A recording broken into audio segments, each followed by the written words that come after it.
Friends, welcome to எலிக்ஸ் பார்க்கல் YouTube channel. So இன்னைக்கு ஜாக்கி சான் பற்றின இன்ட்ரெஸ்டிங்கான விஷயங்களை தெரிஞ்சுக்கலாம். ஸோ வாங்க வீடியோக்குள்ளே போகலாம். ஓகே ஃப்ரெண்ட்ஸ், ஜாக்கி சான் அவர்களை ஒரு ஆக்டராகவும் ஒரு மார்ஷல் ஆர்டிஸ்டையும் தாண்டி எத்தனை பேர்த்துக்கு அவர் லைஃப்பில் கஷ்டப்பட்டு இவ்வளோ தூரம் வந்திருக்காங்கன்னு, அவருக்கு வேர்ல்டு வைடில் எப்படி இவ்வளோ பெரிய ஃபேன்ஸ் கிடச்சிருக்காங்கன்னு தெரிஞ்சுக்க இந்த வீடியோவை ஸ்கிப் பண்ணாமல் பாருங்கள். 7th April 1954 சான் காங் சாங்குங்கிற பேரில் ஹாங்காங்கில் ஒரு ஏழ்மையான குடும்பத்தில் பிறந்தவர் தான் ஜாக்கி சான்.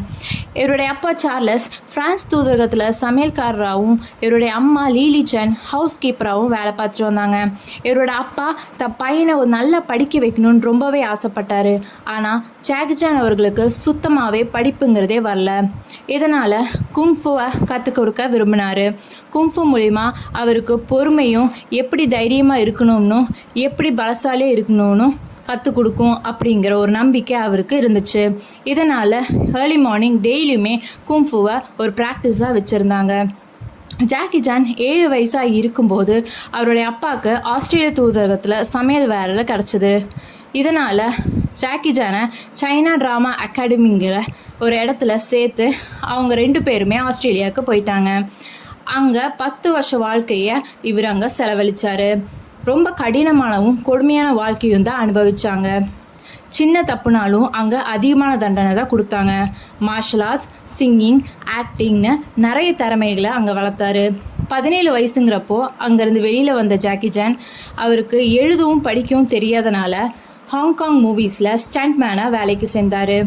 அவருக்கு ப்ரூஸ்லீனா தான் பெரிய இன்ஸ்பிரேஷன். ஹாங்காங் மூவிஸில் ஸ்டண்ட்மேனாக வேலை செஞ்சவருக்கு சரியான வருமானம் இல்லை. அதனால் அவர் என்ன பண்ணுறதுனே தெரியாமல் முழிச்சிட்டு இருந்தாங்க. ப்ரூஸ்லி ஒரு நாள் திடீர்னு இறந்தனால ஹாங்காங் மூவிஸில் என்ன பண்ணுறதுனே தெரியாமல் இருந்தாங்க. அதனால் அவரோட வேலையும் சரியாக பார்க்க முடியாதனால என்ன பண்ணுறதுனே தெரியாமல் இருந்தார். அப்போது அவருடைய அப்பா ஆஸ்திரேலியாவில் கட்டிட வேலை இருக்குதுன்னு சொன்னாங்க. இதை நம்பி போன அவருக்கு ஏமாற்றம் தான் இருந்தது. சரியான வருமானமும் தனக்கு தேவையான திறமை கிடைக்காதனால ரொம்பவே கஷ்டப்பட்டு இருந்தார். அப்போது வில்லிங்கிற ஒரு ஃப்ரெண்டு மூலிமா தந்தி வந்தது. அவருக்கு ஹாங்காங் மூவிஸில் நடிக்க வாய்ப்பும் கிடச்சிது. அவர் ஆக்ஷன் மட்டுமே இல்லாமல் ஆக்ஷன் சேர்ந்து காமெடியும் கலந்து நடிக்கணும்னு விருப்பப்பட்டு அவர் ரொம்பவே கஷ்டப்பட்டார். அவருடைய தனித்தன்மையான நடிப்பும் தனித்தன்மையான காமெடியும் ஆக்ஷனும் கலந்ததுனால அவருக்கு பெரிய நேமை கொடுத்தது. ஸ்னேக் இன் ஈகிள் ஷேடோங்கிற முதல் மூவியில் அவருக்கு பெரிய ஒரு ஸ்டார் அந்தஸ்தை கொடுத்தது.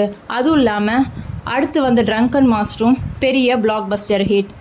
அவர் ஆக்டராக மட்டும் இல்லாமல் அவருக்கு தன்னம்பிக்கையும் அதிகமான நாகரிக மனிதராக இருந்தனாலையும் அவருக்கு நிறையவே ஃபேன்ஸ் கிடச்சாங்க. அவருக்கு ஒரு கார்ட்டூன் மூலியமாக ஒரு வீடியோ கேம்ஸே உருவாக்கியிருக்காங்க. ஸோ இது மூலிமா அவர் பெரியவே ஃபேன் பேஸை வச்சுருந்தார். ஸோ ஜாக்கி சான் நமக்கு ஒரு இன்ஸ்பிரேஷனாகவும் இருக்காங்க. ஸோ இந்த வீடியோ உங்களுக்கு பிடிச்சிருந்துச்சு அப்படின்னா லைக்